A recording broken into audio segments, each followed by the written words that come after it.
50 அடி 50 அடி தான் சார் வந்து நீர் மட்டம் இருக்குது. அது கல் டச் ஆகிப்போகுது. ஓ, அதுக்கப்புறம் ஃபுல்லாக போய் பாறையாக தான் இருக்குது. இங்கே எல்லாமே அப்படி தானே தெரியல, எப்படி தெரியல. அதுக்கப்புறம் கீழே பாறை வருதா? ஆமாம். அதுக்கப்புறம் தண்ணி ஸ்டோரேஜ் பண்ணி வச்சு ஆயம் போட்டுருக்கு. அது மட்டும் லைஃப் லாங் வரும்.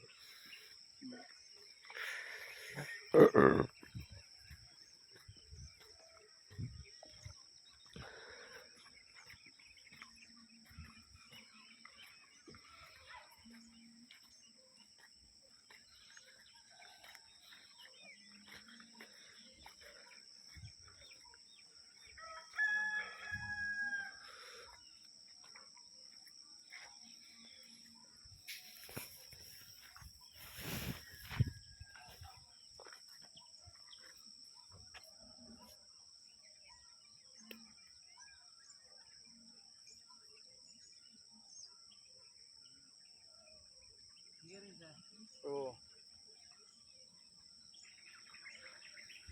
அது கன்னி மூளை,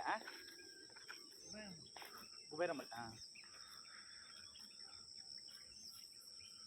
கன்னி மூளை குபேரம் 2 உண்டு.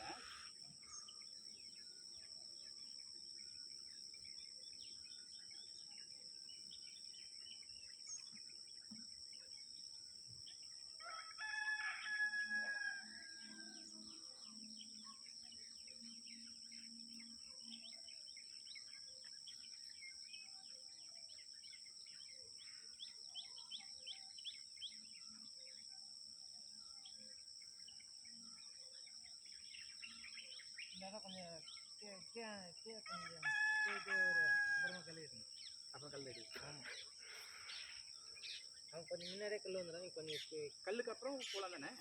கல் அது எவ்வளோ ஆயிரம்னாலும் போகலாம் சார். அதுக்கப்புறம் ஸ்டோரேஜ் பண்ணி வைக்கிறதுண்ணா. ஒரு நீர் மட்டம் வந்து வச்சுக்கா, நீர் மட்டம் மேலே தான் கீழே பள்ளம் வச்சு அந்த தண்ணி எல்லாம் ஸ்டோரேஜ் ஆகிறதுக்கு தான். நீங்க பெரும்பாலும் எப்படி பார்த்தாலும் எங்க பார்த்தாலும் அப்படிதான் இருக்கு சார். ஆமா, லேயர் வந்து எந்த லேயர்? அதேதான். தண்ணி மட்டும் இருக்கும். அதுக்கப்புறம் அந்த கல்லு. ஆனா அதை தாண்டி நம்ம போகணும் போர். ஆமா, அதுல போடலாம். அது போனாலும் ஸ்டோரேஜ் பண்ணி வைக்கிறதுனா அப்புறம் தான் மேக்ஸிமம் எத்தனை அடி சார் போடுங்க? இல்லைங்க, நம்ம எதுவும் நான் தனிக்கிற போட்டது அங்கே போட்டாரு 200 அடி போட்டாரு. அந்த ஆலமரத்து பக்கத்தில் வீடு இருக்குது. அப்பா இருக்கும்போது இப்போ இந்த 250 அடியாக போட்டுருக்காரு தலைவர். 250 போட்டிருக்காங்க.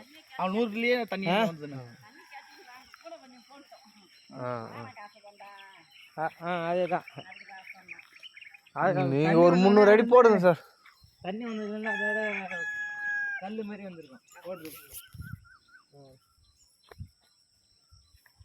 இப்போ நமக்கு இதுக்கு எது பெட்டர்ன்றீங்க?